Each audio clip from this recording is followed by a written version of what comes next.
On the latest contestant of playing stupid games and winning stupid prizes, we have this particular terrified mom, as you Americans would say. My kids hate me and are deeply, deeply ashamed of me. I have 3 kids.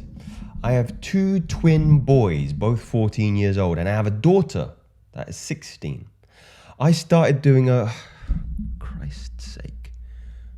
Why is this so common now? Right. I started doing only, in 2020, and I had divorced my husband the previous year. Wow, that really, you're not going to win any Mother of the Year or Decade awards by this strong start. I did it because I thought I would feel empowered by it, and I thought I'd make some more money out of it. Okay, so we have the real reason here. The former, not so much. I mean, imagine the lunacy, imagine the delusion in your mind to think to yourself, you know what would really empower me if I showed my box to millions and millions of people online. Nothing is more empowering. Nothing makes me feel like my integrity is so strong. How did it come to this? Sexual liberation really did a number on us.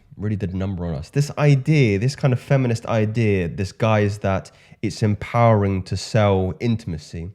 It's empowering to sell dignity, right? You know what's the really remarkable thing is? If you listen to any of the podcasts and the interviews that some of these previous adult workers have done, they have traumatized their body. They've traumatized their soul, their astral body, to a point where they can't even engage in any intimate act in the future, because they have PTSD. They have a trauma that's associated with monetizing their dignity. Imagine that.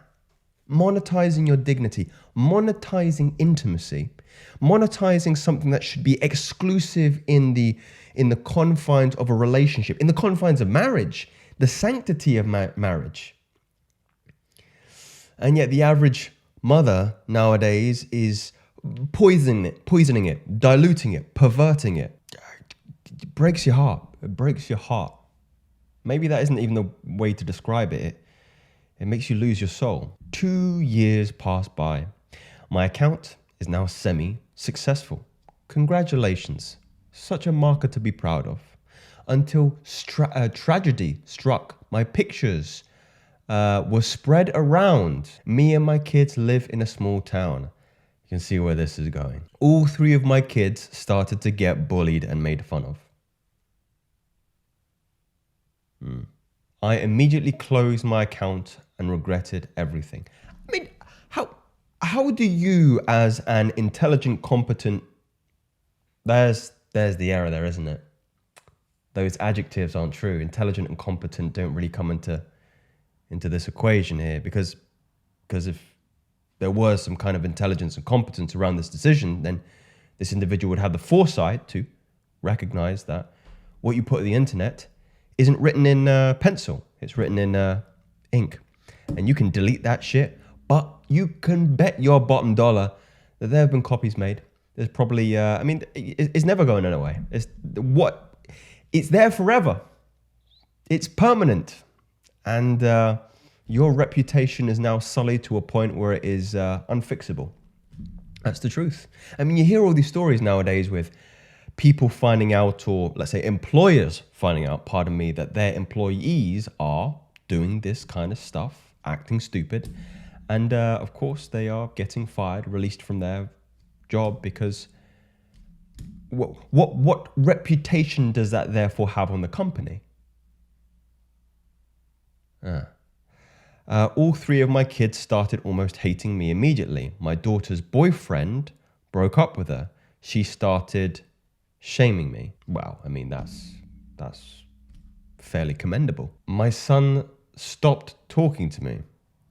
Yeah, you can expect that. This has been going on since mid last year. My daughter and my son came to me last week and told me they wanted to go and live with their dad, and my heart broke. You need your heart broken. You need to experience the retribution, the consequence of decision, because you have in this life freedom to make these foolish and stupid choices, but doesn't absolve you from the the effect, the cause and the effect of your actions, my friend. It's what happens where there isn't a strong masculine energy in the household as well. This is really the element that the masculine element is really missing from this family dynamic, especially when she is housing her children there. You know, the energy of masculine or a key pillar of it is order and setting boundaries, the ability to say no. Saying no is such a masculine energy that is so lacking in most modern Western households this day. This kind of stuff is happening. And unfortunately, there is this leftist agenda that the idea of saying no or putting boundaries is over-controlling and domineering or under the guise of some kind of dictatorship. No, it's protecting. It's protecting against this kind of circus. It's the only way you can describe it. A circus. I've been trying to fix our relationship since last year, and I've apologized countless times, but they're having none of it. I just want my babies back. You did that to your babies. You did that to your babies. My daughter keeps talking badly about me to her brothers. I feel like such a horrible mother. I want to help. I want to find a way to fix this. I'm depressed. I have posted on many subs. I just need some help, please. Guys, is there recourse for this kind of behavior? Like, look, I understand, and in this video have indulged the narrative of play stupid, get stupid outcomes, right? But say this was a friend of yours. Say this was, a family friend or cousin. Is there recourse from this? How do you come back from this as a human being, as somebody, that we're trying to be compassionate towards? I know, again, it's difficult to feel compassion when people try to, what feels like, cheat the game, take advantage of vulnerable men and also pervert their inner sanctity. I get it. But I'm just curious because that's an easy narrative to indulge, and we've indulged that, and other red pill channels will indulge this. Not saying that I'm particularly red pill, but is there recourse from this? From a spiritual perspective, I mean, I think you have to go and live out in the woods. You have to build a hut in the woods. You have to go and buy some farmland. You have to remove yourself. You have to move town. You have to move town. That's a no-brainer to start off with. I'm curious what you gentlemen would say. These are not theories today, guys. These are cold, hard facts. Speak soon.